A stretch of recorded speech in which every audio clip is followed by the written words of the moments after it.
In this lesson for Task 3C, we're just going to look at mastering our composition. Now, it's important to say at this point that it's not part of the criteria to actually master, but I do believe that mastering is kind of going to help you a little way in making your mix more consistent across multiple speakers. But that being said, it's not part of the brief, so if you don't feel that you want to do this part, you don't want to master, you actually don't have to. Leaving it at the mixing stage would be absolutely fine. Now, I'm just going to do a quick whirl through this.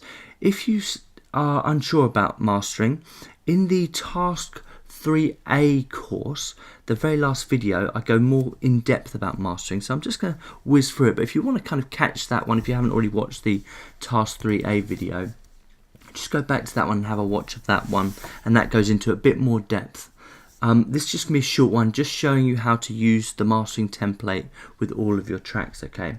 So just to recap then, we've created this track. I'm now going to put this bar across the whole thing, and I'm going to do a bounce down.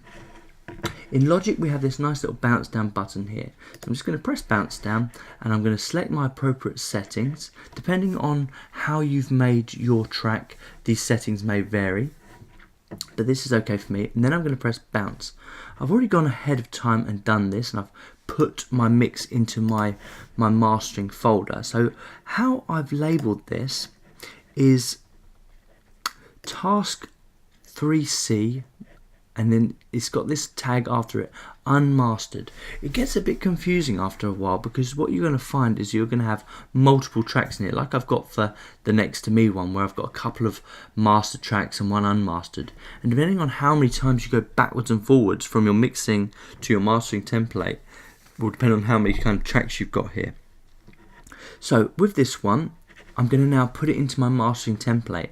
If you was following along in the Task 3A composition, you should have this mastering template already open, and you can open it up here. So let me just go to that now. So let's open up my mastering template.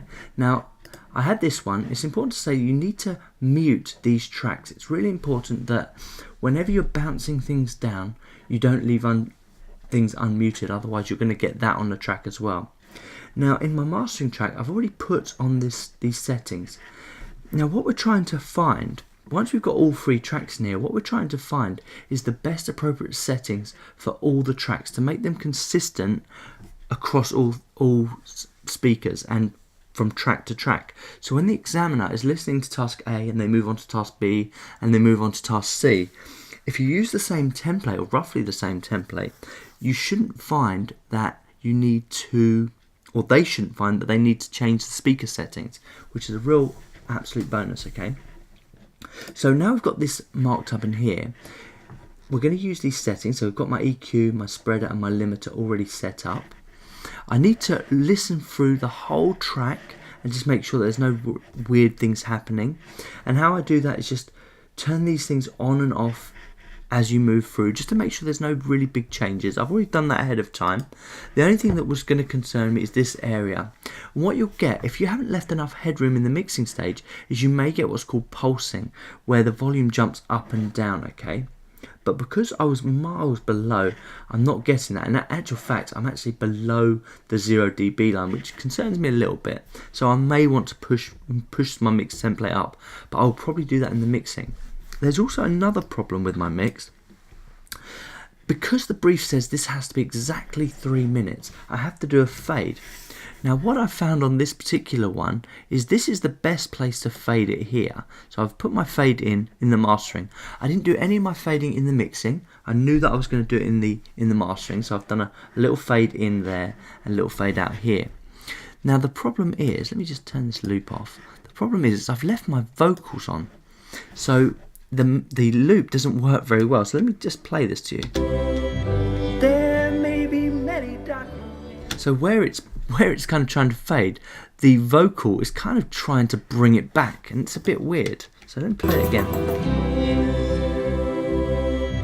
There may be. Okay, so what I need to do really is do another bounce down, come back to the mixing stage, and probably just find that place where I want to fade it. One's head pointing towards the sun, one's feet moving forward. There somewhere. One's feet moving forward.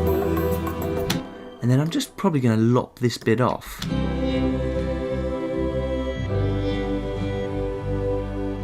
And that will make my fade that much more successful.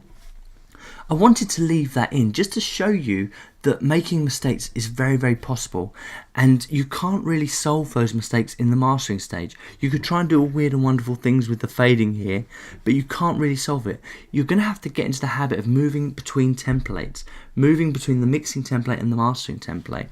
I would always say do a save as. When you're in the mixing template, just make sure you do a save as. Call it mixing process or whatever you want to call it, just so you can make those changes, because a lot of the problems you hear in the mastering template will be caused from bad mixing, okay, or inaccurate mixing.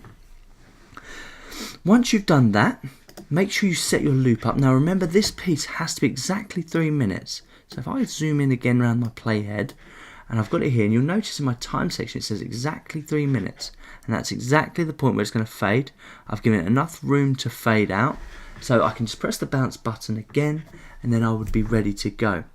If this has gone too far, because I haven't gone into any of the settings here, just go back to the Task 3A course and go to the mastering video.